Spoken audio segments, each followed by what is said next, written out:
बिस्मिल्लाह इन्नल हम्दुलिल्लाह नहमदुहु व नस्तईनुहु नस्तगफिरुहु व नऊज़ु बिल्लाहि मिन शुरूरि अनफुसिना व मिन सय्यिआति अमालिना मै यहदिल्लाहु फला मुदिल्ल लहु व मै युद्लिल फला हादिय लहु व अशहदु अल्ला इलाहा इल्लल्लाहु वहदहु ला शरीका लहु व अशहदु अन्ना मुहम्मदन अब्दुहु व रसूलुहु अम्मा बाद फ़इन्न खैरुल हदीसि किताबुल्लाह व खैरुल हदी हदी मुहम्मदिन सल्लल्लाहु अलैहि वसल्लम व शर्रुल उमूरि मुहदसातुहा व कुल्लु मुहदसातिन बिदअ व कुल्लु बिदअतिन दलाला व कुल्लु दलालातिन फिन्नार। আসসালামু আলাইকুম ওয়া রাহমাতুল্লাহি ওয়া বারাকাতুহু।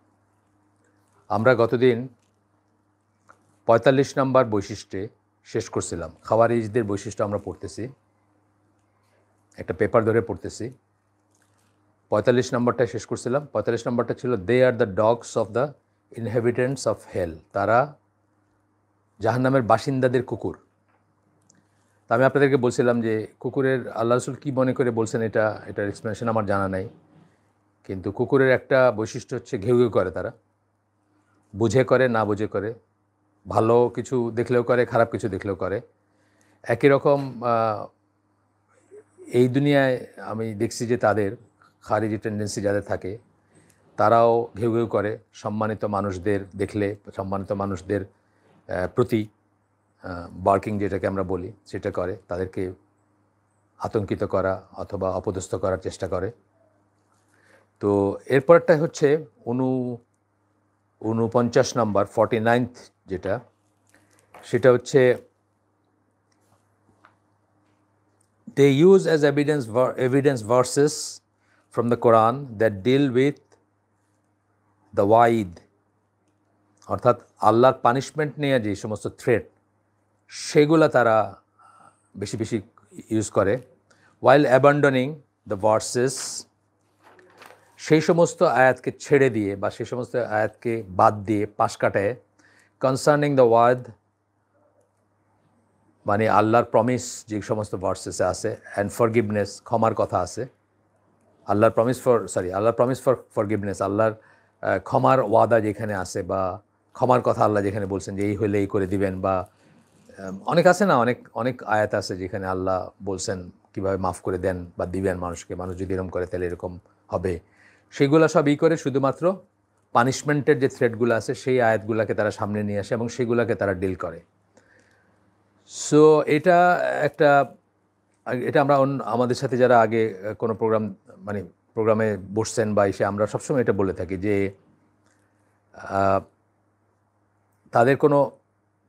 তাদের অ্যাটিটিউডে কোনো মার্সি নাই, কোনো করুণা নাই, কোনো দয়া নাই, কোনো ক্ষমা নাই।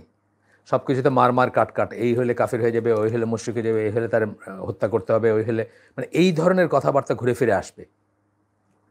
আচ্ছা, শুধুমাত্র ভয়। তো আমরা অনেকবার বলছি যে ভয়, আশা এবং ভালোবাসা একটা ট্রায়াঙ্গেলের মতো কাজ করবে। আহলে সুন্নাত জামা মনে করে যে এটা হচ্ছে একটা ত্রিভুজের মতো, এটা ব্যালেন্সড হইতে হবে। একদিকে বেশি, একটা সমবাহু ত্রিভুজ আমরা বলি না যে 3টা বাহু সমান, সেইভাবে ব্যালেন্সড হতে হবে। একটা যদি খুব বেশি হয়ে যায় তাহলে আপনি ক্ষতির সম্মুখীন হবেন এবং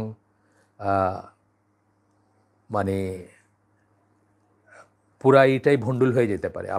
আপনার লাইফের প্ল্যানিং অথবা আপনার ইবাদত অথবা আপনার প্রচেষ্টা, আপনি যা চেষ্টা করতেছেন। যেমন ধরেন, আপনি যদি শুধু ভয় করেন আল্লাহকে, একটা সময় আপনি নিরাশ হয়ে যাবেন, আল্লাহর দয়ায় নিরাশ হয়ে যাবেন।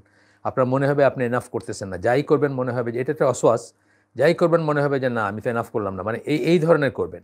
অ্যান্ড আনলেস আপনার মনে এটাও হইতে পারে, যেমন খারিজিদের বা এই সমস্ত যারা এইগুলাতে সন্ত্রাসী বা অতিবাদী বা আতঙ্কবাদী যাই বলেন, এটাকে চরমপন্থী দলগুলোতে যারা জয়েন করে, তাদের অনেকেরই দেখা যায় যে এটা একটা এক্সপায়ারেশন হিসেবে তারা নেয়, অর্থাৎ একটা কাফফারা হিসাবে নেয়। অতীত জীবনটা খুব খারাপ ছিল, মদ নিয়ে, মেয়ে মানুষ নিয়ে কাটাইছে, বা অন্য কোনো একটা ভাইস ছিল, যাই হোক, সেটা ভাইসটা যাই হোক আমি বলতেছি না, অনেক সময় দেখা যায়, আমি সবাইকে ঢালাওভাবে বলতেছি না। এখন এটা কম্পেনসেট করতে চায় কি, রং জায়গায় প্রাণ বিসর্জন দিতে চায় বা নিজেকে নিয়ে ফ্রাস্ট্রেটেড হয়ে যায় যে আমি কি ক্ষমা পাবো, আমাকে কি আল্লাহ মাফ করবেন, আমি তো এত কিছু করছি বা আগে এত কিছু করছি। সেই জন্য প্রাণটা দিয়ে সেটাকে কম্পেনসেট করার, এক্সপায়ার করার একটা হয়। তো প্রাণ দেওয়া ঠিক আছে, প্রাণ দেওয়া আল্লাহর রাস্তায় সঠিকভাবে সঠিক জায়গায় প্রাণ দেওয়া তো অত্যন্ত বড়। এই সাহাবীদের যে র্যাঙ্কটা ছিল সেটা আমরা অস্বীকার করতেছি না বা বলতেছি না যে না, কিন্তু যেখানে সেখানে প্রাণ দেওয়া তো মিনিংলেস, তাই না? মানে প্রাণ কোথায় দিবেন সেটা সেটার শর্ত আছে, সেটার প্রক্রিয়া আছে, সেটার ফিক আছে, সেসব মেনে করতে হবে। আপনারা জানেন সাহাবীদের একটা গল্প বলছি হুনায়নের যুদ্ধের সময়, আপনাদেরকে আগেও বলছি বোধহয়, যে একজন সাহাবী ছিলেন যিনি খুব বীরদর্পে যুদ্ধ করতেছিলেন। আল্লাহ রাসূল সাল্লাল্লাহু আলাইহি ওয়াসাল্লামের কাছে তাকে প্রেজ করে মানুষ এসব বলতেছেন, তো উনি একটু চিন্তিত হয়ে গেলেন। তখনই আরেকজন এসে বলছেন যে ঘটনাটা মানে সামারিটা এরকম, আরেকজন এসে বলছেন যে উনি তো আত্মহত্যা করছেন, মানে নিজেকে নিজে হত্যা করছেন, মানে এত এত জখম হয়েছে ওনার যে উনি খুব কষ্ট হয়েছে এবং নিজেকে নিজে হত্যা করছেন। তখন আল্লাহ রাসূল মুখে মানে একটা স্বস্তির হইলো, তার চেহারায় ফুটে উঠলো এবং উনি বললেন যে তাহলে ঠিকই আছে। মানে ওনার কাছে ছিল যে এই সাহাবী জাহান্নামী বা এই সাহাবী একটা খারাপ কিছু করবেন। তো যখন প্রেইজ বর্দি জিনিস শুনলেন অনেক, তখন ওনার চিন্তা লাগছে যে তাইলে আমি তো এরকম জানতাম। তারপরে তো দেখা গেল যে ওইটাই কনফার্ম করলেন। এই যে ব্যাপারটা যে প্রাণ দিলেই হইল না, এটা কেন দিলেন, কখন দিলেন, এটা খুব ইম্পর্ট্যান্ট জিনিস। তো যাই হোক, আমরা ফিরে আসি আবার। এটা অত্যন্ত ইম্পর্ট্যান্ট জিনিস যে আমাদের ভিতরে ব্যালেন্স থাকবে এই তিনটা জিনিসের। হ্যাঁ, আমরা কি বলি বিটুইন খারেজি অ্যান্ড মুরজিয়া, আমরা অনেক যখন আহলে সুন্নাত জামার ইগুলা বলি, বৈশিষ্ট্যগুলো আলোচনা করি, তখন আমরা কি বলি খারেজিদের এবং মুরজিয়াদের মাঝখানে আমরা। মুরজিয়ারা কি শুধু লা ইলাহা ইল্লাল্লাহ বলছে, কোনো অ্যাকশনের দরকার নেই, তার ঈমান আছে, এটা হচ্ছে মুরজিয়া। আর খারেজিরা কি, এই যেটা বললাম যে সব কিছুতে শুধুমাত্র ভয়, নিটিগ্রিটি এবং মার কাট এবং একসময় শেষ পর্যন্ত নিজেই নিজের উপর ফ্রাস্ট্রেটেড হয়ে যায়, যে বা নিজের আমলের উপর ফ্রাস্ট্রেটেড হয়ে যাবে যে I have not done enough, বা হইল না, বা এটা না, প্রাণ মানে মানে অহেতুক প্রাণ দেওয়ার একটা টেন্ডেন্সি চলে আসে, অথবা যেখানে সেখানে প্রাণ দেওয়ার টেন্ডেন্সি চলে আসে। মনে হয় যে না, এটা দিলে বোধহয় একবারে সব কিছু আর সমস্ত দায় দায়িত্ব থেকে মুক্ত হয়ে গেল, এরকম। যাই হোক, সেটা মানে এরপরে আমরা যাব, আমরা পড়লাম ৪৯টা নম্বর পড়লাম। এরপরে আমরা যাচ্ছি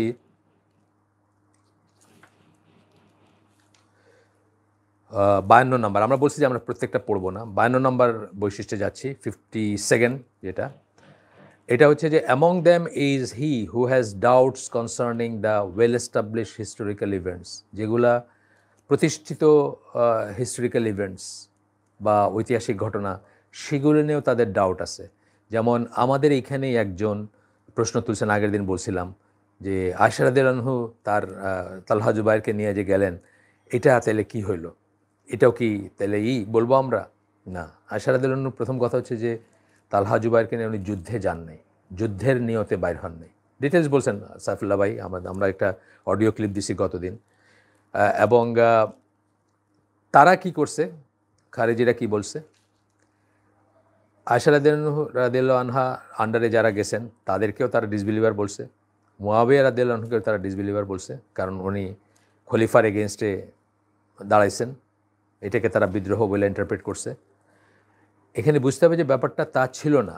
তারা খিলাফা চান নাই, তারা কিং হইতে চান নাই, তারা তার তার তার খলিফাত্বকে অস্বীকার করতে চান নাই। তারা বলছেন যে ওসমান রাদিয়াল্লাহু আনহু এটা এখনই সেটেল করতে হবে।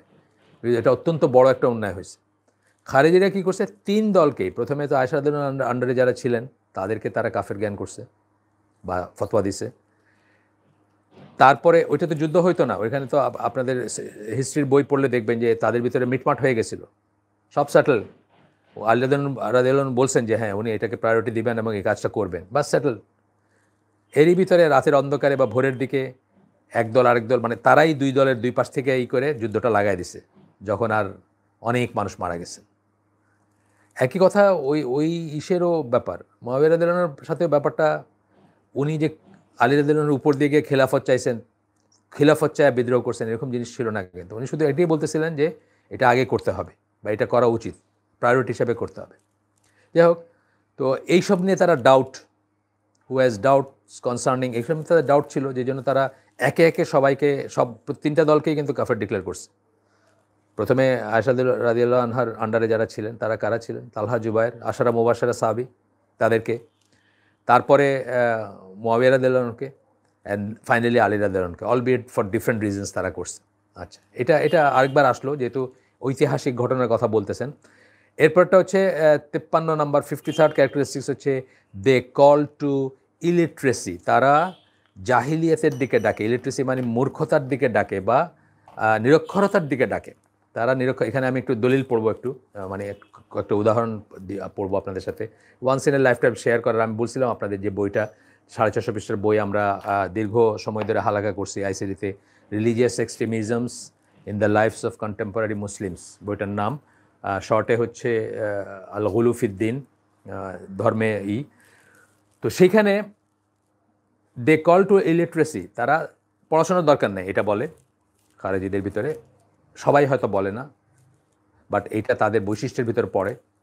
And they make war against education, এবং শিক্ষার এগেনস্টে তারা যুদ্ধ ঘোষণা করে। আপনারা পাকিস্তান, আফগানিস্তান এই ধরনের ঘটনা শুনবেন, এই স্কুলে বোমা মাইরা মানুষ মাইরে ফেলছে, ওই স্কুলের পড়াশোনা বন্ধ করে দিছে। Claiming that it is not possible to combine between the religious sciences and the practical secular sciences. এটা ক্লেম করে যে আপনার রিলিজিয়াস সায়েন্স বা রিলিজিয়াসই দিনের যে বিষয়গুলো আছে সেগুলোর সাথে দুনিয়াবী বিষয়গুলোকে কম্বাইন করা সম্ভব না। আমরা কিন্তু সেটা বলি না, আহলে সুন্নাত জামাত সেটা বলে না। হ্যাঁ, এটা ঠিক যে নলেজ যখন, শুধুমাত্র নলেজ যখন বলবো, তখন আল্লাহ এবং আল্লাহর দিন সংক্রান্ত নলেজটাই প্রাথমিকভাবে আমরা বুঝবো। কিন্তু সব কিছুই নলেজের ভিতরে আসবে, যত কিছু দুনিয়ার কাজের যা কিছু আপনি শিখতেছেন সব কিছুই নলেজের ভিতরে আসবে। আরেকটা ব্যাপার হচ্ছে যে এটা ঠিক যে শুধু দুনিয়ার উদ্দেশ্যে পড়াশোনা করাকে কবিরা গুনাহ বলছেন ইমাম জাহাবি তার বইতে। শুধু দুনিয়ার লাভের উদ্দেশ্যে দিন শিক্ষা মানে কি বলে জ্ঞান অর্জন করা, তখনও কিন্তু ওভারঅল জ্ঞান অর্জনকেই বোঝাইছেন।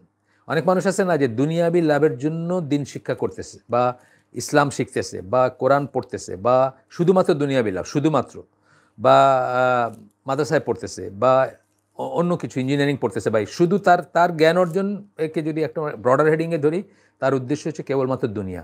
তাদের তো ক্ষতির সম্মুখীন হইতে হবে, কারণ আল্লাহ কোরআনে এমনিই বলছেন যে যারা শুধু দুনিয়া চাবে তাদেরকে দেওয়া হবে, কিন্তু আখেরাতে কোনো পোর্শন থাকবে না। কিন্তু যারা আখেরাত এবং দুনিয়া মিলাই চাবে বা আখেরাত চাবে বা দিন চাবে, তাদেরকে দুনিয়ার পোর্শনও দেওয়া হবে, দুনিয়াতে তাদের ঘাটতি হবে না। সামারিটা বললাম আমি।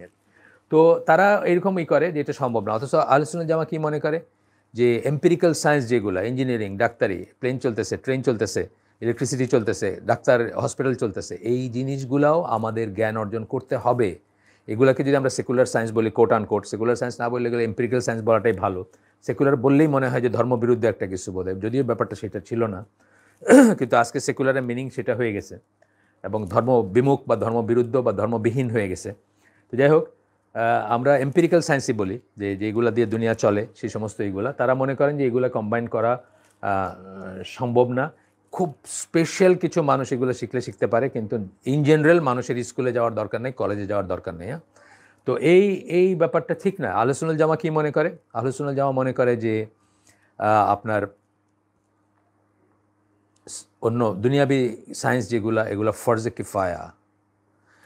একটা জনগোষ্ঠী, একটা দেশ অথবা একটা সমাজে কিছু সংখ্যক মানুষকে অবশ্যই এগুলো শিখতে হবে, যাতে থিংস গেট রানিং, জিনিসগুলো যেন চলে। যারা যে সমস্ত জিনিস চলার কথা, ট্রেন চলা, প্লেন চলা, হসপিটাল চলা, এগুলো যেন বজায় থাকে এবং চলে। মানুষের যে সমস্ত প্রয়োজনগুলো সেগুলো যেন হয়, কলে পানি পাবেন বা ওয়াসা চলবে বা আরও যা কিছু আছে, রাস্তা বানাবেন, সেগুলো হচ্ছে ফরজে কিফায়া। একটা জনগোষ্ঠী করবে বা একটা সমষ্টি করবে, একটা জনগোষ্ঠীর কিছু সংখ্যক মানুষ করবে, এমন এনাফ করবে যাতে সব কিছু সচল থাকবে। তাহলে এটা সবার কালেকটিভ আপনার রেসপন্সিবিলিটিটা হয়ে যায়, মানে দায়িত্ব পালন করা হয়ে যায়। যদি কেউ না করে তাহলে সবাই গুনাহগার হবে, কারণ এই সমস্ত জিনিসগুলো আস্তে আস্তে বন্ধ হয়ে যাবে এবং মুসলিম সমাজের বা ইসলামী দেশের এগুলো দরকার আছে। তো এখানে শুকরি মুস্তফা এইদিকে ডাক দিছিলেন, তাকফির ওয়া হিজরার আমির ছিলেন শুকরি মুস্তফা। ওনার নামটা এই বইটাতে অনেকবার আসছে, যে বইটা থেকে আমি আপনাদেরকে পড়ে শোনাবো। ওনার পুরা নাম হচ্ছে মুস্তফা আহমেদ শুকরি, কিন্তু ওনাকে শুকরি মুস্তফা ডাকা হয় যখন শর্টকাটে বা করা হয়। তো উনি সূরা জুমার 2 নম্বর আয়াতটা, হুয়াল্লাযী বাসা ফিল উম্মিয়িনা রাসূলাম মিনহুম ইয়াতলু আলাইহিম আয়াতিহি ওয়া ইউযাক্কিহিম ওয়া ইউআল্লিমুহুমুল কিতাবা ওয়াল হিকমাতা ওয়া ইন কানু মিন কাবলু লাফি দালালিম মুবিন ওয়া ইন কানু মিন কাবলু লাফি দালালিম মুবিন। এইটা এই আয়াতটাকে উনি হিসাবে নিছেন। It is he who has sent among the unlettered among the unlettered a messenger. আল্লাহ তিনিই আর কি পাঠাইছেন। ইট ইজ হি, তিনি পাঠাইছেন অ্যামংস দ্য আনলেটার, যারা উম্মি ছিল, যারা নিরক্ষর ছিল, যারা পড়তে জানতো না, তাদের ভিতরে এ মেসেঞ্জার ফ্রম অ্যামং দ্যামসেলফ, তাদের ভিতর থেকে একজন রাসূল পাঠাইছেন। তারপরে তো বাকিটুকু আমরা জানি কি, তাদেরকে কিতাব এবং হিকমা শিক্ষা দিবে। Although they had been before in manifest error, আগে যখন তারা ভ্রান্তির ভিতরে ছিল। এই আয়াতটাকে দলিল হিসাবে দিয়ে, এবং এর পরের অংশটা, এর পরের আয়াতটা যেখানে আল্লাহ বলতেছেন ওয়া আখারিনা মিনহুম লাম্মা ইয়ালহাকু বিহিম, এবং পরবর্তীতে যারা আসবে তাদের জন্য এই শিক্ষাগুলা, এইগুলো প্রযোজ্য। জালিকা ফাদলুল্লাহ, এরপরে আল্লাহ বলতেছেন ইউতিহি মান ইয়াশাউ, মানে এইভাবে আল্লাহ তার ফদল বা দান করেন, অনুগ্রহ দান করেন তাদেরকে, যাদেরকে তিনি ইচ্ছা করেন। এই দুইটা আয়াতকে করে শুকরি মুস্তাফা বলতেছেন যে এইটার থেকে প্রমাণিত হয়, মানে ওনার ইন্টারপ্রিটেশন, ওনার নিজস্ব তফসির, যে আমরা উম্মি থাকবো, আমরা উম্মি নেশন, আমরা উম্মি থাকবো, পরবর্তীরাও থাকবে, মানে এখন যা আছে সেটাই পরবর্তীতে থাকবে। একেবারেই বিজারে একটা ইন্টারপ্রিটেশন আর কি এটা, মানে এটা আপনি মেইন স্ট্রিম কোনো স্কলারের পাবেন না। তো এটা দিয়ে উনি বলতেছেন যে আমরা উম্মি থাকবো এবং আমরা পড়াশোনা করব না ইন জেনারেল। বিশেষ কোনো কারণে কেউ যদি পড়াশোনা করতে পারে, সেটা আলাদা ব্যাপার। এবং আপনার একটা হাদিস উনি করেন, যেখানে আল্লাহ রাসূল সাল্লাল্লাহু আলাইহি ওয়াসাল্লাম বলছিলেন we are an illiterate nation. তখনকার তাদেরকে বলতেছিলেন we neither right not do we calculate, the month is like this, বলে হাত দিয়ে উনি দেখেছিলেন 29, একবার দেখেছেন 29, একবার দেখেছেন 30। এটা বুখারী মুসলিমের হাদিস, আবু দাউদ নাসাইর হাদিস। এইটা কেউ কোট করেন শুকরি মুস্তাফা। এই দুইটা জিনিসকে কোরআনের আয়াত এবং এ হাদিস দিয়ে উনি দলিল দেখেছেন যে আমরা উম্মি থাকবো, উইচ ইজ ভেরি ফ্যালাসিয়াস। মানে আপনাকে মানে কত প্রুফ, এখানে পৃষ্ঠার পর পৃষ্ঠা প্রুফ দিয়ে গেছেন যে এগুলা ঠিক না। কোরআনের প্রথম লেটার হচ্ছে ইকরা, পড়তে না জানলে আপনারা আল্লাহ কেন বলতেছেন ইকরা? তারপরে প্রথম ওয়ার্ড হচ্ছে ইকরা, মাফ করবেন, পড়তে না জানলে আপনাকে আল্লাহ ইকরা বলতেছেন কেন? তারপরে আপনার আল্লাহ রাসূল সাল্লাল্লাহু আলাইহি ওয়াসাল্লাম র্যানসাম, ওই যে বদরের যুদ্ধের পরে মুক্তিপণ হিসাবে এতজনের পড়ালেখা শিখাইলে তোমাকে মুক্তি দিয়ে দেওয়া হবে, যুদ্ধবন্দীদেরকে করছেন। তারপরে হাসান বিন সাবিতকে মানে হিব্রু শিখতে বলছেন, যে ওদের ওইখানে কী লেখা আছে আমি তো পড়তে পারি না, তুমি পড়ো, পড়ে আমাকে বলবা কী আছে। সুতরাং পড়া তো হাইলি অ্যাপ্রিসিয়েটেড একটা ব্যাপার ছিল ইসলামের শুরুতে। বরং বলতে পারেন যে মানে 10x স্পিডে পড়তে শিখছেন সাহাবীরা, বা মানে তাদের ভিতরে এই প্রেরণা ছিল যে তারা জ্ঞান অর্জন করবেন, তারা পড়বেন, তারা শিখবেন, তারা জানবেন। সেখানে এই লোক বলতেছেন যে আমরা উম্মি এবং উম্মি থাকবো। এই পয়েন্টটাতে আনা হয়েছে। আমি জাস্ট শর্টকাটে বললাম আপনাদের। এই বইটা আপনারা চেষ্টা করবেন পড়তে। রিলিজিয়াস এক্সট্রিমিজম, অনেক কিছু জানবেন, অনেক কিছু শেখার আছে। তো এরপরে বলতেছেন যে এটা গেল এই পয়েন্টটা, যে কিভাবে তারা ডাকেন ইসের দিকে, জাহিলিয়াতের দিকে ডাকেন। এই সব কিছুর পেছনে কথাটাকে তাকফির ওয়া হিজরা। তাকফির করবেন প্রথমে শাসককে যেসব আলেম তাকফির করে না তাদেরকে, তারপর তাদের যে ফলো করে তাদেরকে। সারা দেশ কাফের, শুধু আপনি আপনার আন্ডারে যে 0.001% মানুষ আছে, এরাই শুধু মুসলিম, আর সবাই কাফের। এটাই হচ্ছে তাকফির ওয়া হিজরার ট্রেন্ডটা ছিল। আনফর্চুনেটলি এই ট্রেন্ডটা এখনও ক্যারিড ওভার হইতেছে আমাদের সমাজেও আছে। আমাদের সমাজে বহু মানুষ আছে যারা মসজিদে নামাজ পড়ে না, মানে এখনকার কোভিডের কথা বলতেছি না, নর্মালি মসজিদে নামাজ, আমি চিনি, মসজিদে নামাজ পড়ে না, নিজেদের নামাজখানা বানায় এনেছে, সেখানে পড়ে। কারণ ওই হুজুর তো এইটা, মানে নেম এনিথিং, আপনি একটা পয়েন্ট ক্লিয়ার করবেন একটা পয়েন্ট ক্লিয়ার করবেন আরেকটা। যেভাবে আলী রাদিয়াল্লাহু আনহুকে তারা কোনো মতেই করে নাই, মানে ওরা প্রাথমিকভাবে যা ডিমান্ড করছে উনি প্রত্যেকটাই মানছেন, তারপরে বলতেছেন না, কিন্তু তারপরে বলতেছেন না, আপনি কাফির হয়ে গেছেন, আপনি আবার ইমান করেন। এই সেম জিনিস এখনও চলতেছে আর। তো এমন মানুষ আছে যে একা নামাজ পড়ে, আমি এরকম একজনকে চিনি যিনি একা নামাজ পড়েন, কারো পিছনে না পড়তে কাউকে সবাইকে অশুদ্ধ মনে করতে এখন একা নামাজ পড়েন। হ্যাঁ, উনি বেঁচে আছেন কিনা আমি জানি না। কুষ্টিয়ার মেহেরপুরে ওনার বাড়ি, গভর্নমেন্ট কলেজের টিচার ছিলেন এককালে। তো উনি বেঁচে নাও থাকতে পারেন, বয়স্ক মানুষ, কিন্তু উনি একা নামাজ পড়তেন শেষ পর্যন্ত, ঘরের ভিতরে একা নামাজ পড়তেন। আচ্ছা, এরপরে হলো 53 নাম্বারটা হচ্ছে, 53টা পড়লাম আমরা। 54th ক্যারেক্টারিস্টিক, যেটা সময়ে বরকত পায় না, মানে কিছু বলতে না বলতে মনে হয় সময় শেষ হয়ে যাচ্ছে। 54th ক্যারেক্টারিস্টিক সেটা হচ্ছে They call to splitting away from the Muslim community, so they boycott the schools, institutes, universities, government positions and residing with Muslims. তারা বাইর হয়ে যায়। আমরা আগে পড়ছি না যে তীর যেভাবে দিন থেকে বাইরে, তীর যেভাবে শিকারের ভিতর থেকে বাইরে হয়ে উল্টা সাইডে চলে যায় এবং তার গায়ে কোনো রক্ত মাংস কিছু লেগে থাকে না, ক্লিন হয় যখন খুব ফাস্ট বের হয়ে যায় সেটা, সেইভাবে তারা দিন থেকে বাইর হয়ে যায়। অর্থাৎ দিন থেকে যখন বাইর হয়ে যায় বা মেইন স্ট্রিম কমিউনিটি থেকে, আহলে সুন্নাত জামাত থেকে, মেজরিটি মুসলিম থেকে তারা আলাদা হয়ে বের হয়ে যায় এবং আর ফিরে আসে না। মানে তীর যেভাবে আবার শিকারের ভিতর ফিরে আসে না, তারাও আর ফিরে আসে না। এগুলো তো বর্ণনা পড়ছি আমরা আগে, এগুলোর বর্ণনা। শুধু তাই না, তারা কি করবে, বয়কট করারই দিবে, স্কুল বয়কট করবে। এই যে মালালার ঘটনাটার আশেপাশে কি জানি এরকম আছে, বা পাকিস্তানে এরকম অনেক ঘটনা আছে। স্কুল বয়কট করবে, ইনস্টিটিউট বয়কট করবে, ইউনিভার্সিটি বয়কট করবে। এটা একটা এক্সট্রিম। এর উল্টা এক্সট্রিমটাও খারাপ। আমরা বলতেছি না যে উল্টা এক্সট্রিমটা হচ্ছে হোলসেল সব ওয়েস্টার্নাইজ হয়ে যাওয়া, সব মানে ইংল্যান্ডের আর আমেরিকার শিক্ষা নিয়ে, ওইটাও ইকুয়ালি খারাপ। এই জন্য তো আমরা মধ্যপন্থার কথা বলি সবসময়, যে বিটুইন খারেজি অ্যান্ড মুরজিয়া, বিটুইন এটা অ্যান্ড এটা। মানে সবসময় দেখবেন সব কিছুতে আপনার মধ্যপন্থার এটা হচ্ছে আহলে সুন্নাত জামার পথটা। এটা নিয়েও কথা আছে, আমরা পড়ছিও, আমরা ইসলামিক বিলিফ বইটাতে পড়ছিও যে এই ব্যাপারে আমাদের অ্যাটিটিউড কী হবে। আচ্ছা, কিন্তু তারা হোলসেল এগুলো বয়কট করার দেয়। ইউনিভার্সিটি, গভর্নমেন্ট পজিশন, গভর্নমেন্টের চাকরি, এখানেই আমরা ইয়াং জেনারেশনের ভিতরে এই মজলিসে, এই আত্মাকুয়া মসজিদের এই আয়োজনে কতদিন আমাদের জিজ্ঞেস করছেন যে গভর্নমেন্টের চাকরি করা জায়েজ কিনা। অফকোর্স জায়েজ। কাজটা যদি জায়েজ হয়, আপনার চাকরিটা করাও জায়েজ। কাজটা যদি জায়েজ হয় আপনার, ইউসুফ আল্লাহ সাল্লাম থেকে দলিল, বা এমনিও মানে আপনি পড়লেই বুঝবেন, কাজ জায়েজ হলেই, এখন কী কাজ করতেছেন তার উপর ডিপেন্ড করে। আচ্ছা, and residing with the Muslim, শেষ পর্যন্ত কি মুসলিমদের ভিতরেই থাকবে না। এখানে একজন বিদেশি স্কলার একবার আইসা 2005 সালে বা তারপরে আলাদা কমিউনিটি করা যায় নাকি, তো মানুষের চিন্তা করতে শুরু করলো, ওপেন করছেন, বিয়ামে প্রোগ্রাম করছিলেন, তো মানুষের চিন্তা করতে শুরু করলো যে এখন কি চিটাং হিলট্রেক্সে গিয়ে আলাদা করে ছাগল চড়ানোর সময় চলে আসছে কিনা, তো এখানে কি বাড়ি বানান যায় কিনা। এগুলো হলো একেবারেই পলায়নপর মনোবৃত্তি এবং এটা কখনো কারোর জন্য জায়েজ হইতে পারে বা কখনো কারোর জন্য ওয়াজিব হইতে পারে, সেটার স্তর আছে। আমরা এই রিলিজিয়াস এক্সট্রিমিজম বইটাতেই পড়ছি, সব কিছু অ্যাড্রেস করা হয়েছে এই বইতে। আপনারা যদি পড়েন তাহলে দেখবেন এই সব কিছু অ্যাড্রেস করা হয়েছে এই বইটাতে, আপনারা একটু পড়লেই দেখবেন। তো সেখানে বলছেন যে 3টা স্তর আছে। এমন একটা সমাজ যেখানে আপনি ওপেনলি কথা বলতে পারতেছেন না, আপনাকে বাইন্দা নিয়ে যাবে কি, হইতে পারে এটা। দেয়ার আর প্লেসেস লাইক দ্যাট। দিনের দাওয়াতও দিতে পারতেছেন না, তখন কী হবেন, শুধুমাত্র আপনার এন্টোরেজ, পরিচিত যারা বন্ধু বান্ধব সুরিত, তাদেরকে নিয়ে তখন দিনের কাজ করবেন। বাইরে দাওয়াত দেওয়া বন্ধ, শেষ। তারপরে দেখলেন যে এইটাও করা যাচ্ছে না, হ্যাঁ, তো আপনি কী করবেন, শুধু ফ্যামিলির ভিতরে নিজেকে মানে সীমাবদ্ধ করবেন।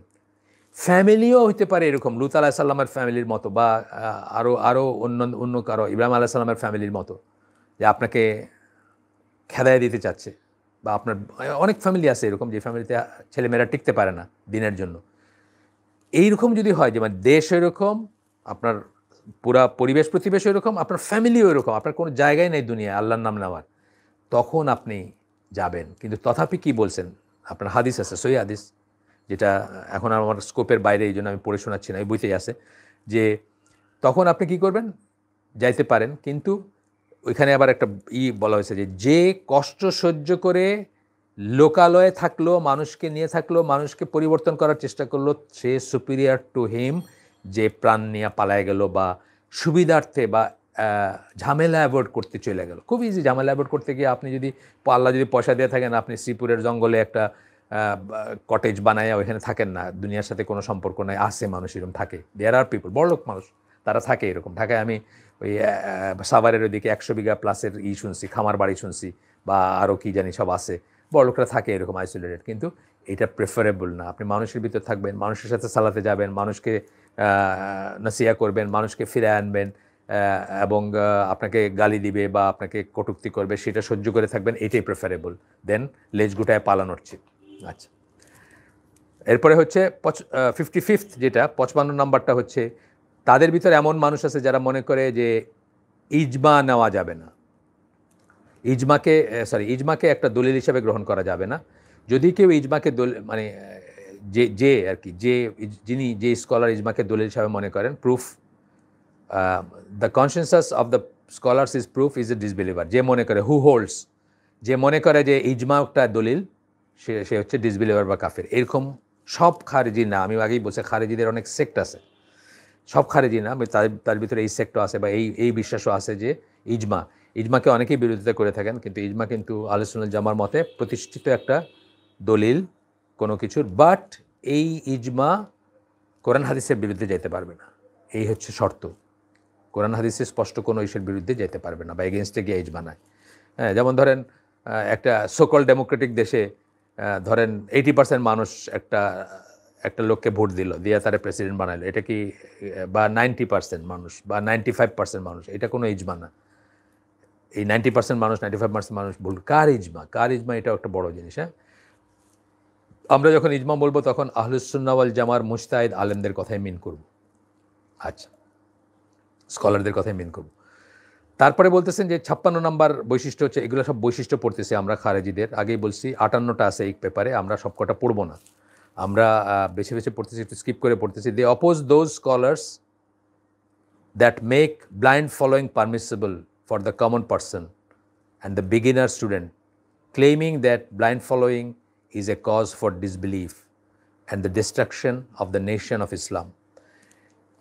আহলে সুন্নাত জামার স্কলাররা বিটুইন তাকলিদ এন্ড তাকফির, আমরা বলছি আগেই, আমরা তাকলিদ তাকফির নিয়ে একটা ইজতিহাদ নিয়ে তাকফির বা তাকলিদ ও ইজতিহাদ নিয়ে আমাদের একটা প্রোগ্রাম আছে, সম্ভবত ওয়েব দ্য সালাফে লাগানো আছে, আমি সিলেটে করছিলাম প্রোগ্রামটা, ওটা দেখতে পারেন, এই বই থেকে করছিলাম, রিলিজিয়াস এক্সট্রিমিজম বই থেকে। যে কখনো কখনো তাকলিদকে জায়েজ মনে করেন স্কলাররা, কার জন্য? যে মানুষের আর জানার কোনো স্কোপই নাই। আমি বললাম যে সিলেটের পাহাড়ি এলাকার গ্রামে বসবাস করে, গোয়েনঘাট বা জৈন্তাপুরের একদম অজ গ্রামে বসবাস করে একজন মানুষ, যে বাংলা পড়তে শিখে নেয়, কখনো সিলেট টাউন দেখে নেয়, আপনি এরকম মানুষ পাবেন। সে কি মুসলিমের ঘরে জন্মাইছে? সে কি নামাজ পড়বে না? সে কি রোজা রাখবে না? সে কি করবে? সে কি আলবানির বই পড়তে পারবে না? সে গিয়ে তার লোকাল কমিউনিটিতে সবচেয়ে জ্ঞানী যাকে মনে করবে, রিলায়েবল মনে করবে, যে আলেমকে বা যাকেই স্টুডেন্ট অফ নলেজ, তাকে গিয়ে জিজ্ঞেস করবে যে আচ্ছা বলেন তো আল্লাহ কীভাবে নামাজ পড়তে বলছেন বা রসুল কীভাবে পড়ছেন। হ্যাঁ, উনি বলবেন, সে সেই মতো নামাজ পড়বে, রোজা রাখবে বা দিনের কাজগুলো করবে, যতক্ষণ না সে এই অর্জন করে, ক্যাপাবিলিটি অর্জন করে যে সে নিজে পড়ে বা জেনে একটা কিছু বুঝবে। কিন্তু এই যে তাকলিদ করাটা পারমিট করছেন, তাকলিদ কিন্তু কারোর জন্য ওয়াজিব, তাকলিদ ছাড়া তার রাস্তা নেই, তাহলে তার দিনের কাজ আর মানে কোনো ইবাদত করতে পারবে না, এরকম মানুষও আছে, তার জন্য তাকলিদটা ওয়াজিব এবং সে একজনকে ফলো করতে পারে। দলিল চাইও সে দলিলও বুঝবে না, বুঝেন নেই, বাট সে কনভিন্স হবে যে এই লোকটা তার মতে সিনসিয়ার এবং তার জন্য তাকলিদ পারমিসিবল বা ওয়াজিবও হইতে পারে কখন। আবার একই জায়গায় তাকলিদ হারাম। ডক্টর মঞ্জুর এলাহি যদি বলেন এখন যে আমি দেওয়ানবাগি যেটা বলবেন এটাই ফাইনাল, আমার কোনো সে নাই, উনি পিএইচডি করছেন, আরবি লিখতে পড়তে জানেন, আপনার করছেন কি বলে কোরআন হাদিস শিখছেন, কিন্তু উনি যদি বলেন যে অমুক পীরে যেটা বললো এটাই ফাইনাল, আমার কোনো সে নেই, ওনার জন্য হারাম এটা, ওনার তাকলিদ করা ওনার জন্য হারাম, বিকজ উনি ইজতিহাদে ক্যাপেবল, উনি ইজতিহাদ করবেন। তাহলে একদিকে ইজতিহাদ, একদিকে তাকলিদ, মাঝখানে হচ্ছে ভাস্ট মেজরিটি অফ মুসলিমস থাকবে, যারা কিছু বিষয়ে একজনকে জিজ্ঞেস করবে, এইটাই তার সোর্স, তার নিজের এটাকে করে, এটা নিয়ে বিশাল আলোচনা আছে, এখানে আমরা সেটাই যাচ্ছি না, তার নিজের সেটাকে ডেরাইভ করার কোনো ক্ষমতা নাই, বাট তার ইচ্ছা থাকতে হবে যে সেও শিখবে, সেও জানবে, সেটার প্রচেষ্টা করে যাবে।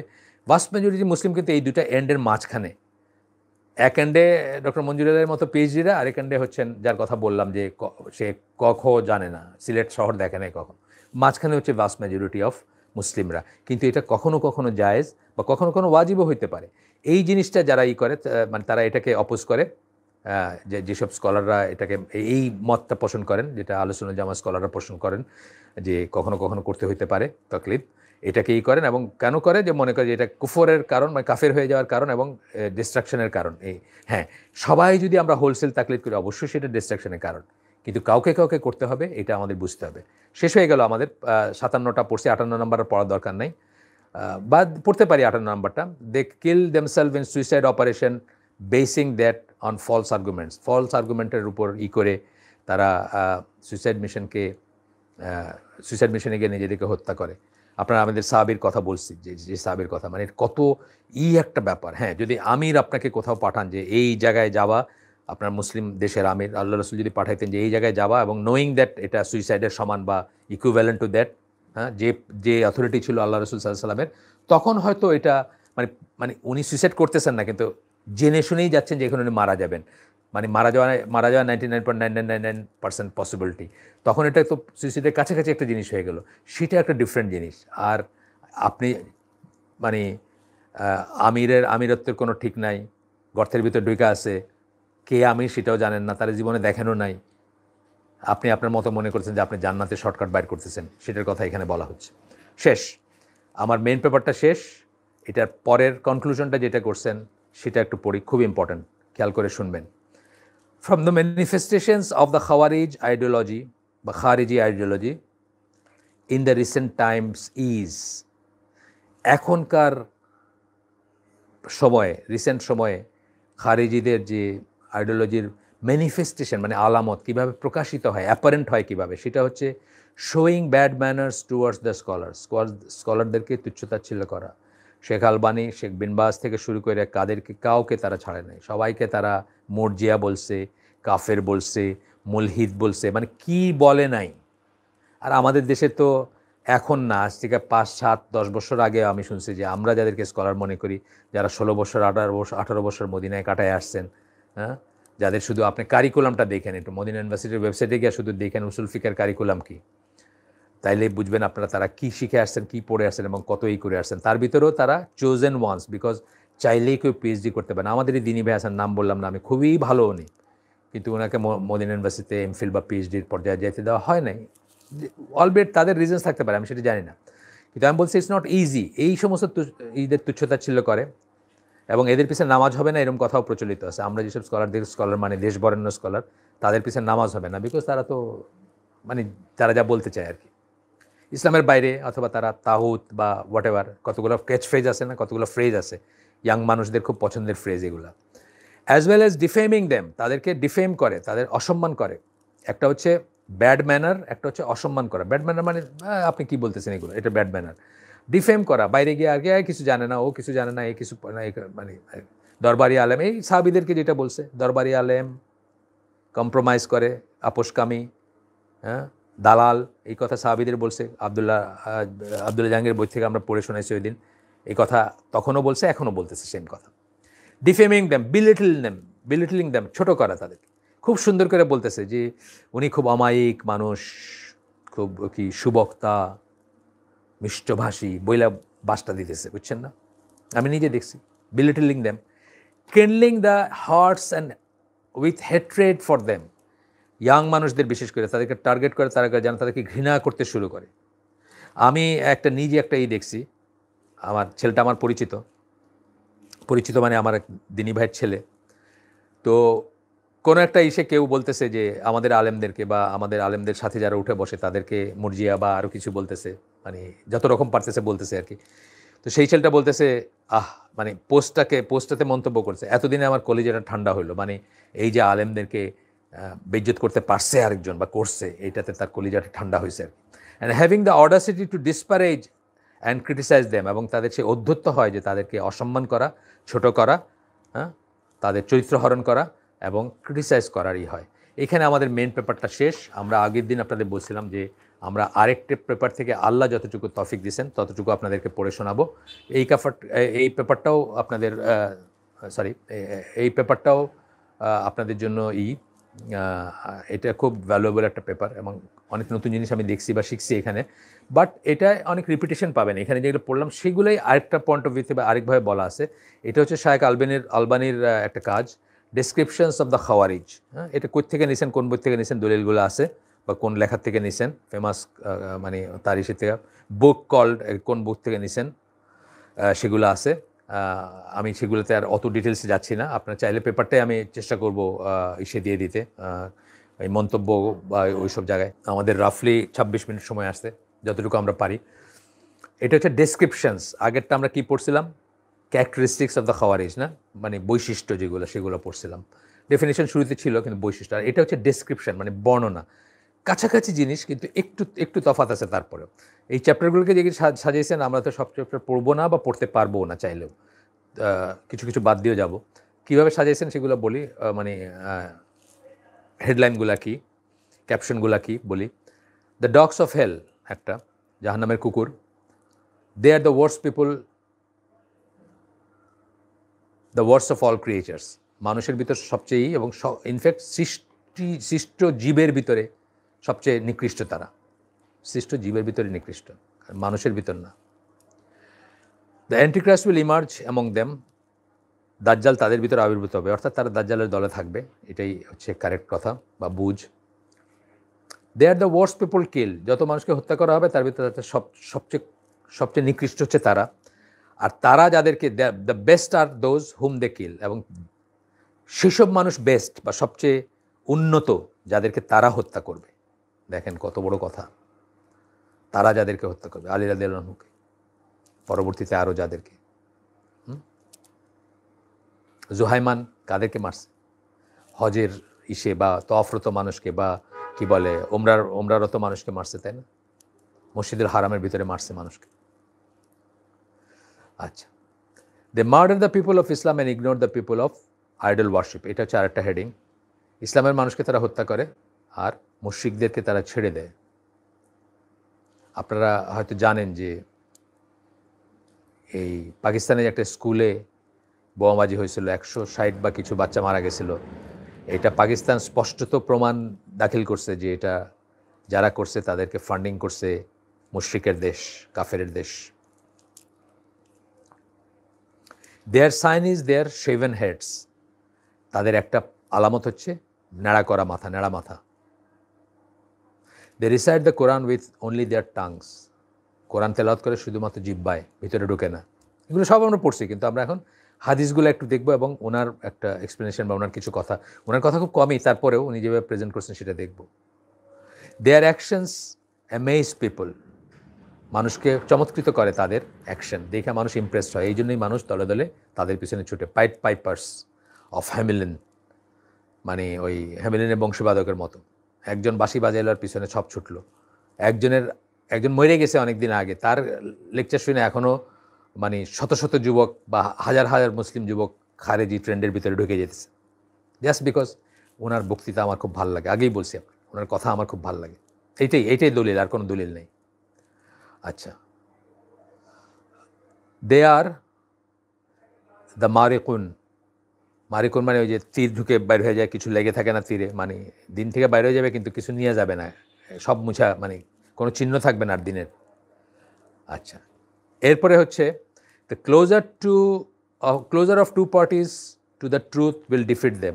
ওই সময় মুআবিয়া রাদিয়াল্লাহু আনহু এবং আলী রাদিয়াল্লাহু আনহুর ভিতরে যে বচসাটা চলতেছিল, তার ভিতরে যারা সত্যের কাছাকাছি তাদেরকে হত্যা করবে, এই কথাটা রাসূল সাল্লাল্লাহু আলাইহি ওয়াসাল্লাম বলে গেছেন এবং আলী রাদিয়াল্লাহু আনহু তাদেরকে হত্যা করছেন। এটাকে ইমাম নওয়াবী সহ আরও অন্যান্য স্কলার একটা দলিল বলছেন যে দুই পক্ষই সাহাবী, তারপরেও আলী রাদিয়াল্লাহু আনহুর আন্ডারে যারা ছিলেন তারা ক্লোজার টু ট্রুথ ছিলেন, তারা সত্যের বেশি কাছাকাছি ছিলেন। দুই পক্ষের ভিতরে তারা কাছাকাছি ছিলেন, অপেক্ষাকৃত কারেক্ট ছিলেন তারা, যদিও এই জিনিসটাই খুব আনফর্চুনেট, সেটা আলাদা কথা। তারপরে দ্য এনকারেজমেন্ট অফ আল্লাহর মেসেঞ্জার টু ডিফিট দেম, আল্লাহ রসুল যে এনকারেজ করছেন আমাদেরকে তাদেরকে পরাজিত করার, and reward for doing so, এবং সেটার জন্য যে পানিশমেন্ট সেটা একটা সাবহেডিং থাকবে। They consider their rebellion to be a form of migration for the sake of Allah, তারা মনে করে যে তারা যে বিদ্রোহ করলো এটা আল্লাহর জন্য হিজরত করা, এই জন্যই নামটা দিছে তাকফির ওয়া হিজরা। হ্যাঁ, তারা যে বিদ্রোহ করছে সরকারের এগেনস্টে, তাকফির করছে সরকারকে। আর হিজরা কোথায় করছে? হিজরা তো আর কোনো ল্যান্ড থেকে ল্যান্ডে আরেক ল্যান্ডে চলে যায়নি, ইনওয়ার্ড হিজরা, মানে তারা এইসবকে ত্যাগ করলো আর কি। সব আমাদের দেশে যেরকম সাজেশন হিল ট্রেক্সে যাওয়ার, হ্যাঁ, এইটা যদি আপনি আলাদা কমিউনিটি গঠন করা আর হিল ট্রেক্সে যাওয়া দুটো এক জিনিস না, কিন্তু কমিউনিটি গঠন করা তো অলওয়েজ এনকারেজ, মুসলিম কমিউনিটি গঠন করবেন, কিন্তু আপনাকে ওই জঙ্গলে চলে যেতে হবে, এটা আল্লাহ রসুল তার সাহাবীদেরকেও যাইতে দেন নাই বা বলেন নাই যাইতে আর কি। এক্সেপশনাল কেসে বলছেন, সেটা আমরা বলছি অলরেডি, বা সেটা নিয়েও আমরা আর পড়াশোনা করতে পারি। দেয়ার মে বি টাইমস যেখানে আপনার চলে যাওয়াটা শ্রেয়, যখন আপনি আপনার ইমান আর রাখতে পারবেনই না, কিন্তু শেষ পর্যন্ত আপনি চেষ্টা করে যাবেন যে মানুষের লোকালয়ে থেকে মানুষকে দাওয়াত দিতে, চেঞ্জ করতে, গালিগালাজ সহ্য করে, বা আমরা পড়লাম এটা। যাই হোক, এগুলো নিয়েও আমরা পড়তে পারি, আগামীতে কোনো একটা আয়োজনে আমরা পড়তে পারি, আমাদের সামনে বইটা থেকে বিটস অ্যান্ড পিসেস পড়তে পারি, পুরো বই তো পড়া সম্ভব হবে না আপনাদের নিয়ে, অনেক বড় ব্যাপার। আচ্ছা, তারপরে হলো Ali's attempt to return them to the truth before fighting them, তাদের সাথে যুদ্ধ করার আগে আলী রাদিয়াল্লাহু আনহু যে চেষ্টা করছিলেন তাদেরকে ফিরে আনবেন, কি বলে, সত্যের উপর নিয়ে আসবেন, সেটা হচ্ছে শেষ সাবহেডিংটা। আমাদের কাছে এখন যেটুকু সময় আছে সেটুকু আমরা যেটুকু পারি যাব। প্রথমটা ডগস অফ হেল যেটা বললাম, প্রথম সাবহেডিং, তারা জাহান্নামের কুকুর। এটা এই হাদিসটা আসছে আহমদ ইবন মাজা, আবু উমামা রাদিয়াল্লাহু আনহুর বর্ণনা থেকে একটা একটা জাস্ট অংশ আমরা এখানেই করতেছি। The Khawarij are the dogs of hell, আল্লাহ সাল্লাম বলেন, তার বর্ণনা থেকে, তার কথার থেকে একটা অংশ শুধু কোট করতেছি যেটা এটার জন্য রিলেভেন্ট। আচ্ছা, তো এখন বলছেন যে the Khawarij are a sect of people যারা follow, innovate and follow beliefs and practice foreign to Islam. Foreign to Islam, ইসলামের কাছে অচেনা অজানা, ইসলামের ডিকশনারিতে অজানা অচেনা বিশ্বাস এবং প্র্যাকটিস, একটা হলো বিশ্বাস, একটা হলো প্র্যাকটিস, তারা ফলো করে। আচ্ছা, খারাজা মানেই তো হচ্ছে টু এক্সিস্ট, রেবেল এগেনস্ট, মানে এটার বিদ্রোহ করা বা বের হয়ে যাওয়া। আমরা আগেই বলছি যে এটা শাসকের আনুগত্য থেকে প্রাইমারিলি এবং মানে secondarily Muslim main body of Muslim থেকে বের হয়ে যাওয়া, মুসলিমদের মেইন বডির থেকে, মানে জামাত থেকে বের হয়ে যাওয়া। আচ্ছা, Khawarij use to renounce Osman রাদিয়াল্লাহু আনহুকে তারা এই করতো, কি বলে, for several things and declare themselves free of him, announce their disassociation with him. তাকফির বা হিজরা আসতেছে। ওসমান রাদিয়াল্লাহু আনহুকে ক্রিটিসাইজ করতো, অনেক কিছুকে অপছন্দ করতো তার, সেগুলো ওপেনলি বলা বলি করতো। The origin of that was that some of the citizens of Iraq criticize the behaviour of Osman's relatives. ইরাকের কিছু সিটিজেন, ইরাকের কিছু বাসিন্দা, তারা ওসমান রাদিয়াল্লাহু আনহুর কিছু আত্মীয় স্বজনকে ক্রিটিসাইজ করতে শুরু করলো, তাদের ব্যবহার, এবং তারা সেটার থেকে ওসমান রাদিয়াল্লাহু আনহুকে করলো, মানে ব্লেম করলো সেটার জন্য, যে উনি সেটার জন্য দায়ী। They use to twist and misinterpret Quran from its intended meanings. তাদের ভিতর রিসাইটার ছিল, কারি ছিল কিছু, তারা একে মানে ইন্টেন্ডেড মিনিং, যে মিনিং হওয়ার কথা সেখান থেকে টুইস্ট করে কথা বলতো। এবং শেষ পর্যন্ত তারা দে বিলিভড ওসমান ওয়াজ এ ডিসবিলিভার। ওসমান রাদিয়াল্লাহু আনহু কাফের হয়ে গেছেন, এটা তারা বিশ্বাস করতো। অ্যান্ড হুএভার ফলোজ হিম, এবং তার ফলোয়ার যারা, তারাও কাফের, এটা তারা বিশ্বাস করতো। প্রথমে ওসমান রাদিয়াল্লাহু আনহু দিয়ে শুরু হলো, এটা কিন্তু আগে বলি নাই আমরা, এইখান থেকে বলতেছি। আচ্ছা, they consider Ali's leadership to be legitimate, তারা আলী রাদিয়াল্লাহু আনহুর লিডারশিপ যেটা সেটাকে লেজিটিমেট মনে করতো। And consider anyone who fought against them to be disbelievers, আর যে তার এগেনস্টে দাঁড়াইছে বা তার সাথে যুদ্ধ করছে তাদেরকেই তারা কাফেরই করতো। দোজ হু ফট হিম, এরপরে বললো তালহা জুবায়ের রাদিয়াল্লাহু আনহু, এটা ফাথুল বাড়ির থেকে আসছে এই বর্ণনাটা। তালহা জুবায়ের তাদেরকেও তারা কাফের মনে করতো। ইয়েট বলতেছে, যখন আলী রাদিয়াল্লাহু আনহু মুয়াবিয়া রাদিয়াল্লাহু আনহুকে, মুয়াবিয়া রাদিয়াল্লাহু আনহুকে তারা কাফের মনে করতো বা বিশ্বাস হারাইছে মনে করতো। তারপরে যখন মুয়াবিয়া রাদিয়াল্লাহু আনহুর সাথে করলেন, মানে উনি একটা পিস এগ্রিমেন্ট করলেন, দে declare Ali two be A disbeliever, তখন আলী রাদিয়াল্লাহু আনহুকে তার ডিসবিলিভার। এই কথাগুলো আমি বলে ফেলছি আপনাদেরকে আগে। রিভোল্টেড এগেনস্ট হিম, সো হি ফট দেম, সো আলী রাদিয়াল্লাহু আনহু তাদের সাথে যুদ্ধ করছিলেন। আশারা মুবাশশারা, তালহা, জুবায়ের, আলী, হ্যাঁ আরও থাকতে পারেন, মানে আমার ঠিক মনে পড়ে না কে কোন সাইডে ছিলেন বা কোথায় ছিলেন। মানে এদেরকে তারা কাফের জ্ঞান করতো। আর সাহাবীদের তো করতোই সব, মানে আলীর সাথে যারা ছিলেন পর্যায়ক্রমিক সবাইকেই করছে ইনফ্যাক্ট, তাই না? আয়শার সাথে যারা ছিলেন তাদেরকে করছে, মুয়াবিয়ার সাথে যারা ছিলেন তাদেরকে করছে, আলীর সাথে যারা ছিলেন তাদেরকে করছে। তারা ছাড়া ওই তাকফির বা হিজরা সেম জিনিস। এই তাকফির বা হিজরা টার্মটা মাথায় রাখবেন, তাইলে বুঝে যাবেন যে তাদের মেথোডোলজি কী। আচ্ছা, এরপরে আসতেছে দে আর দ্য ওয়ার্স্ট পিপল। এই সাবহেডিংটা পড়তেছি আমরা, যে কটা পারি আমরা পড়বো, এখন আমাদের 15 মিনিটের মতো সময় আছে। They are the worst people, they are the worst of people, মানুষের ভিতরে সবচেয়ে নিকৃষ্ট তারা, এবং ওয়ার্স্ট অফ ক্রিয়েচার্স, এবং জীব, ক্রিয়েচার মানে সৃষ্ট জীব যারা, তাদের ভিতরেও সবচেয়ে। আহমদ মুসলিমের হাদিস, আবু দার রাদিয়াল্লাহু আনহুর বর্ণনা হাদিস, যেখানে আল্লাহ রাসূল সাল্লাল্লাহু আলাইহি ওয়াসাল্লাম বলছেন যে, জাস্ট মেন কথাটা বলে ফেলি, আমি পুরোটা পড়লাম না। They are the worst of the people, the worst of all creatures, এই কথা বলে গেছেন আল্লাহ রাসূল সাল্লাল্লাহু আলাইহি ওয়াসাল্লামের মুখের কথা এটা। এই হাদিসটা হচ্ছে আপনার মুসলিমের হাদিস 1067 নাম্বার দিয়ে দিয়েছেন, যাই হোক। তো এখানে আবু দার রাদিয়াল্লাহু আনহু, মানে এই কনফার্মেশনের গল্পটা আছে, যে এই কথাটা যে শুনছেন এটা কনফার্ম করার গল্পটা আছে, সেটা আমাদের কাছে অত না। আমরা আর বাকি স্কিপ করে গেলাম যাতে আমরা প্রায় শেষের কাছাকাছি যাইতে পারি। আমি একটা আয়োজন করতে চাই না এটা নিয়ে, আজকের এটা নিয়ে, আজকেই শেষ করবো ইনশাল্লাহ এই টপিকের। আচ্ছা, দ্য এন্টিক্রাইস্ট মানে দাজ্জাল, এন্টিক্রাইস্ট দাজ্জাল উইল এমার্জ অ্যামং দেম, তাদের ভিতরে বের হবে, অর্থাৎ দাজ্জালের বাহিনীতে তারা থাকবে, সোজা কথা। ইবন মাজা হাদিস ইবন ওমর থেকে আসছে, যেখানে আপনার ইবন ওমর বলেন, I heard the messenger of Allah সাল্লাল্লাহু আলাইহি সাল্লাম say every time a new generation of them rises, সব প্রতিবার যখন একটা নতুন জেনারেশনের হবে, দে উইল দেন ডিসঅ্যাপিয়ার, এবং তারপরে তারা নিশ্চিহ্ন হয়ে যাবে, মানে নতুন নতুন গজাইতে থাকবে আর নিশ্চিহ্ন হবে, মানে মুসলমানরা তাদেরকে নিশ্চিহ্ন করবে, মুসলমানদের সাথে যুদ্ধে তারা হেরে যাবে, মুসলিমদের সাথে যুদ্ধে। মোর দেন 20 টাইমস, 20 বার বলছেন আল্লাহ রসুল সাল্লাল্লাহু আলাইহি ওয়াসাল্লাম, বেশি 20 ভাগের চেয়েও বেশি বলছেন, মোর দেন 20 টাইমস এই একই কথা রিপিট করছেন, যে প্রত্যেকবার আসবে এবং প্রত্যেকবার তারা নাই হয়ে যাবে, মানে তাদেরকে নিশ্চিহ্ন করে দেওয়া হবে, নিশ্চিহ্ন হয়ে যাবে। অ্যান্ড দেন সেড, তারপরে আল্লাহ রসুল বললেন, until the Antichrist finally appears among them, যতক্ষণ পর্যন্ত না তাদের ভিতরে দাজ্জাল আবির্ভূত হবে, অর্থাৎ তাদেরকে ঘিরে বা তাদেরকে নিয়ে দাজ্জালের বাহিনী গঠিত হবে।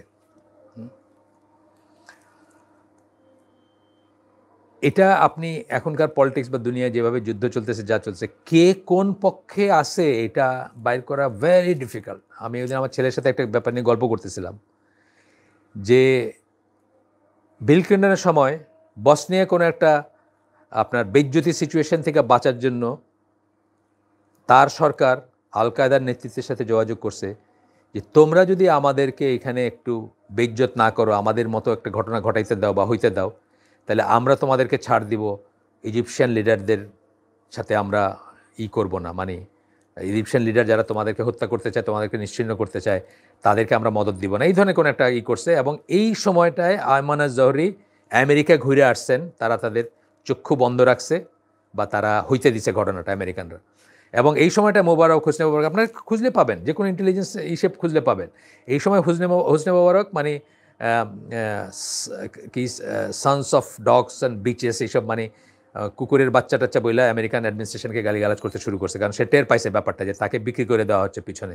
সুতরাং এইসব জিনিসে এই ওয়ার্ল্ডলি খেলায় কখন যে কে কার হয়ে কাজ করে, আপনি দেখেন পাকিস্তানি ক্রিকেট স্টেডিয়ামে শ্রীলঙ্কান ক্রিকেটারদের যে গুলি করা হলো, এটা শেষ পর্যন্ত কোথায় গেছে, যে একটা কাফেরের দেশ ফান্ড করছে মুসলিমদেরকে, লম্বা দাঁড়িয়ালা মুসলিমদেরকে, চরমপন্থী মুসলিমদেরকে গুলি করার জন্য পাকিস্তানে, যাতে পাকিস্তানের সাথে সারা দুনিয়ার সম্পর্ক নষ্ট হয়ে যায়। এরকম কাজ অহরহ হইতেছে, মানে কোন পার্টির হয়ে কাজ করতেছে আমাদের মতো ছাপোষা মানুষরা, টম ডিক অ্যান্ড হ্যারি, এগুলো জানার কোনো উপায় নেই। আচ্ছা, এই জন্য আপনার কাছে আজকে হয়তো অবাক লাগতেছে যে এইরকম স্ট্রিক্ট কথা যারা বলে তারা দাজ্জালের বাহিনীতে থাকবে, ইভেনচুয়ালি তাই থাকবে। আপনারা হয়তো জানেন এটার অ্যাকুইজিশন আছে, রাশিয়ানরা করছে, অন্যরা করছে, যে সে যখন আটকায় গেছিলো আইএস আপনার এই যে সিরিয়া ইরাকের মাঝখানে, তখন নাকি ইসরায়েলিরা এবং আমেরিকানরা তাদেরকে এয়ারলিফট করছে, এয়ারলিফট করে ওখান থেকে মানে হার্ডেন যোদ্ধা যারা, তাদেরকে ফ্যামিলি নেয় নাই, তাদেরকে নাকি ওইখান থেকে বাইর করে দিচ্ছে, হ্যাঁ, রেস্কিউ করে বাইর করে দিচ্ছে। এগুলো অন্যরা অভিযোগ করছে, আপনারা দেখেন পুরা। আমি বলতেছি না সত্য আমি জানি না, কিন্তু কথা হচ্ছে যে কোন সাইডে কে কাজ করতেছে, এটা তো আমি নিজে পড়ছি, যেটা বললাম ওই যে বসনিয়া নিয়ে, এটার আমি ডিটেলস পড়ছি, কিন্তু এটা আমি ডিটেলস পড়ি নাই, কিন্তু আমি এটাও আছে, আপনি দেখেন, আপনার খুঁজলেই পাবেন। গেল বেনিফিশিয়ারি দেখে আপনি বুঝবেন যে কারা করাচ্ছে কাজটা, বেনিফিশিয়ারি দেখে।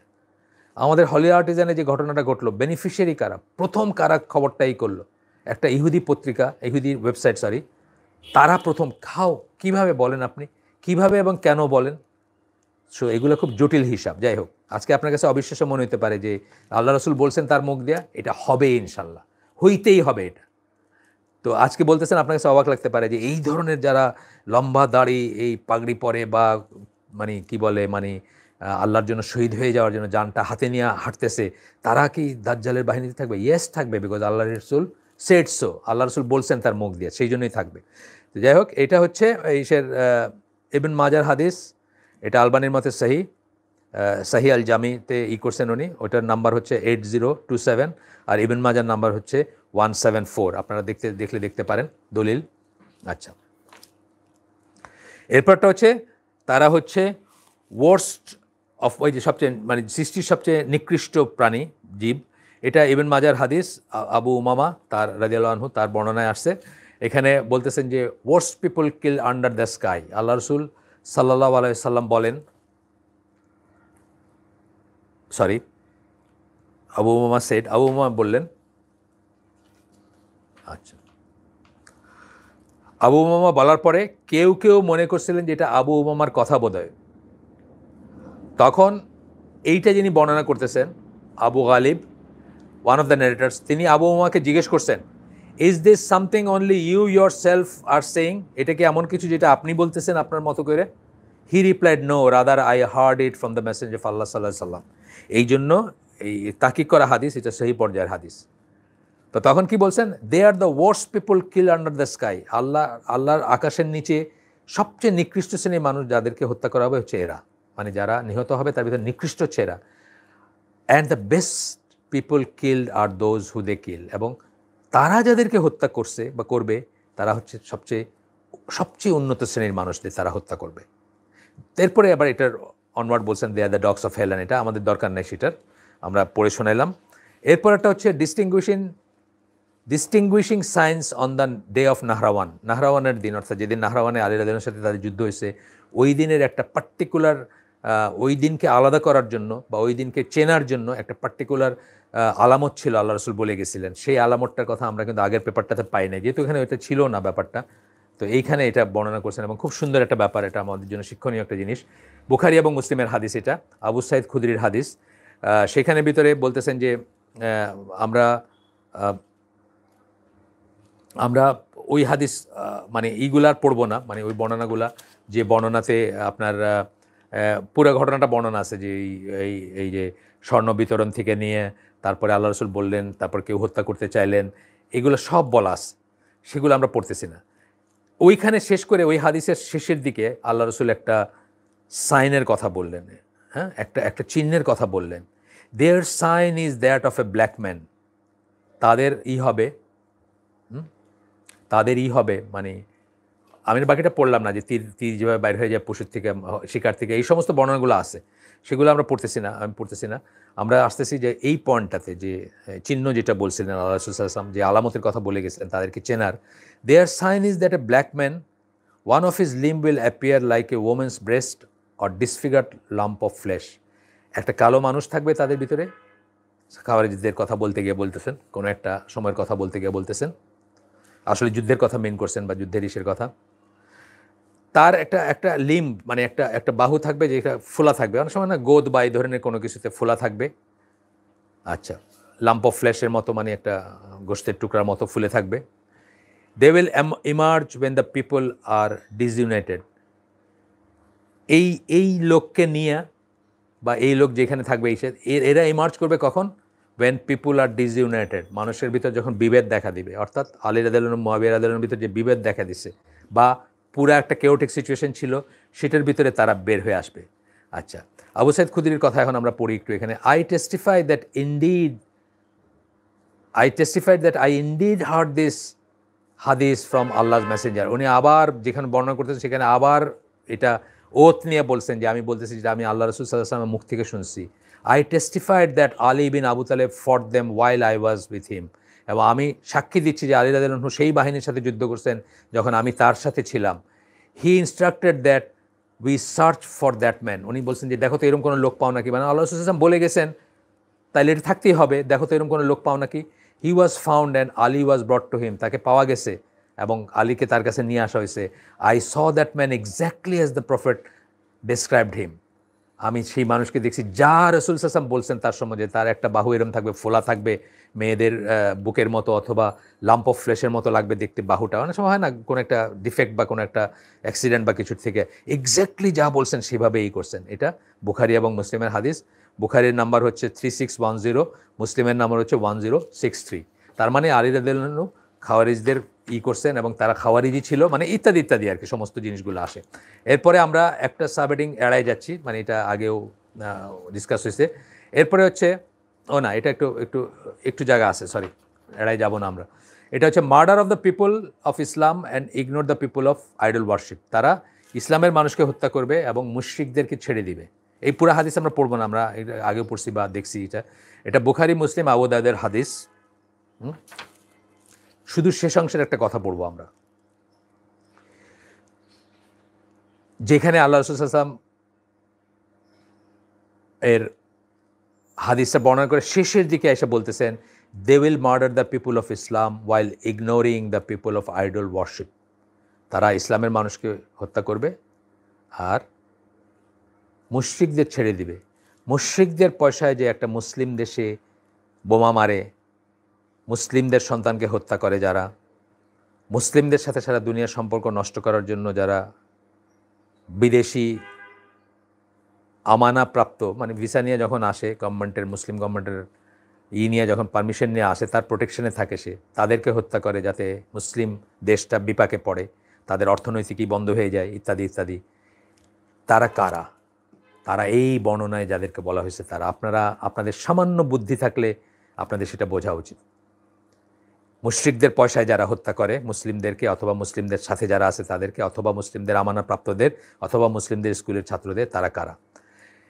If I were to reach them I would destroy them like the people of Ad were destroyed. আমি যদি পাইতাম তাদেরকে, তাহলে আমাদের আদের জনগণকে যেভাবে ধ্বংস করে দেওয়া হয়েছিল আমি তাদেরকে ধ্বংস করতাম। বুখারীর হাদিস 3344, মুসলিমের হাদিস 1064, আর বাকিগুলাই নাসাই, আবু দাউদ, অনেক কিছুর আছে, হ্যাঁ, পরের দিকে আরও অন্যান্য ইসের আছে। যাই হোক, their sign is their shaven heads. তাদের চিহ্ন হচ্ছে তাদের নেড়া মাথা।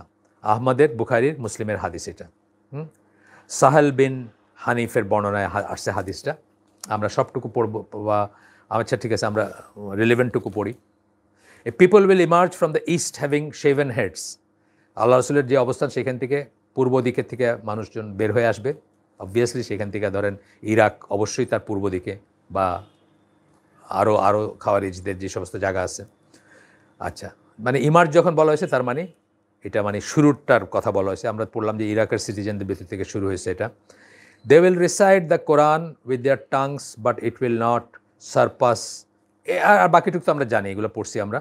এই হাদিসটার বললাম এটা বুখারী মুসলিমের হাদিস, সরি মাফ করবেন, এই বর্ণনাটা এখন যেটা পড়লাম এটা শুধু মুসলিমের 1068 এখনকার যেটা।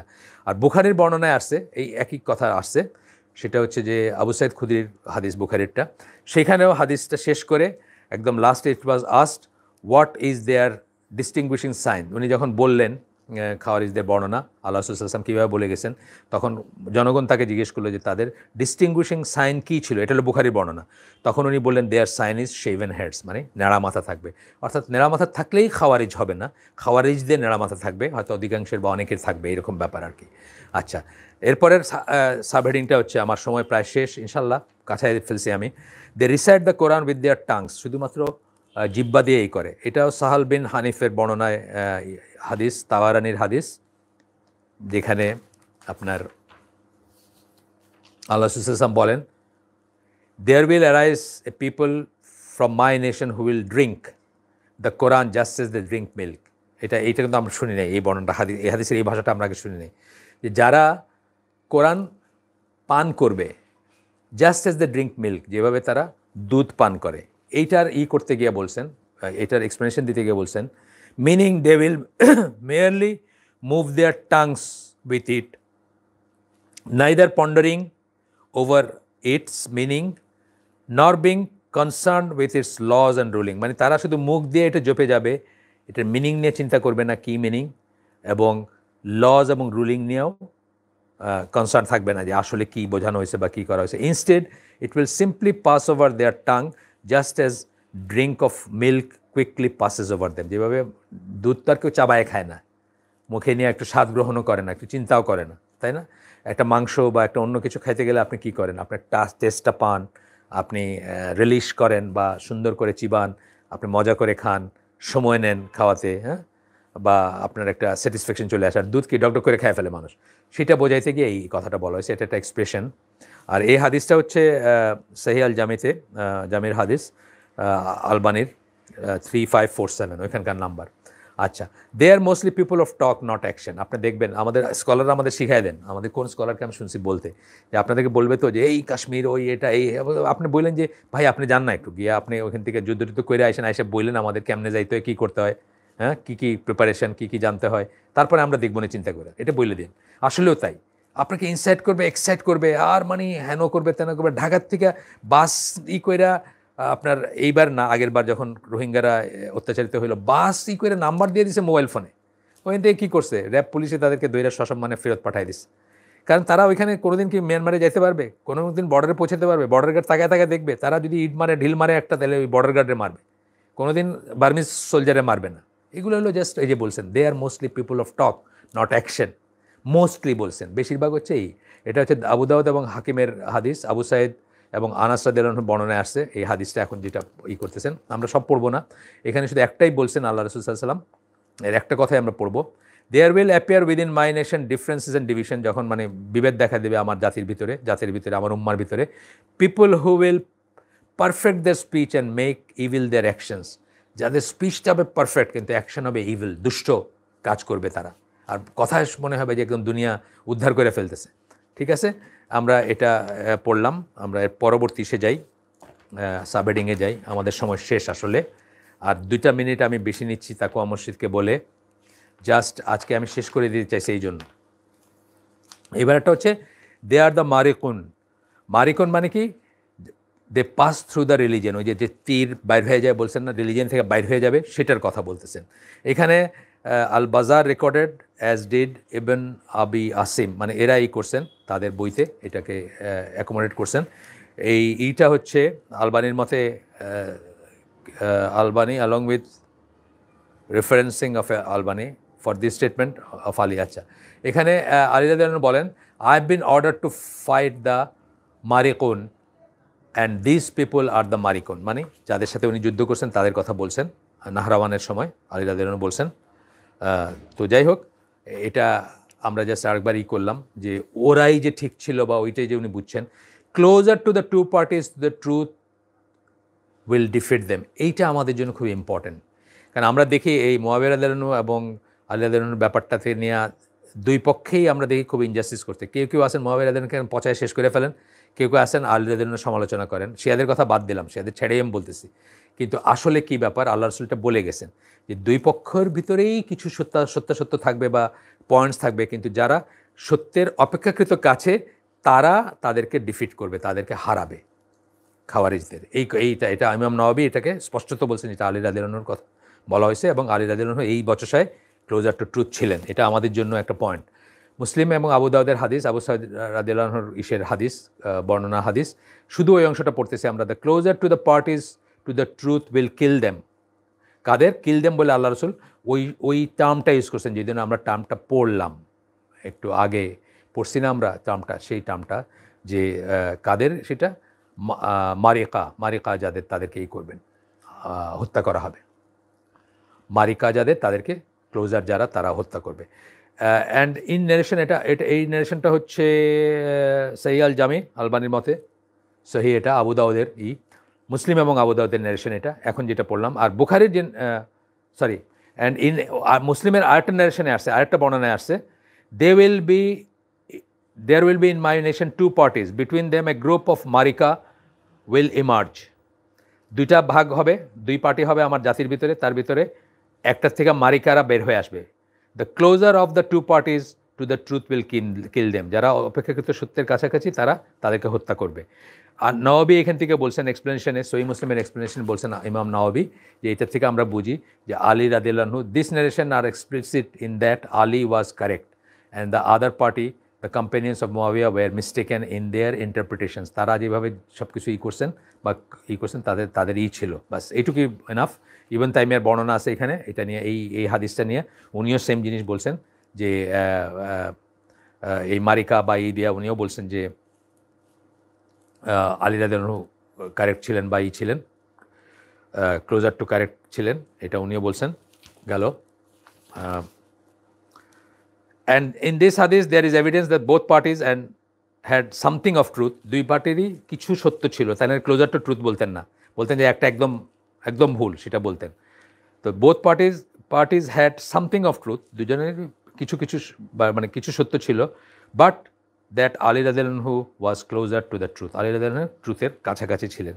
মানে এটা ইবন তাইমিয়া বলছেন মাজমু ফতোয়া 3 নম্বর ভলিউমে 407 নম্বর পৃষ্ঠায়। আচ্ছা, এরপরে আরও আছে এখানে,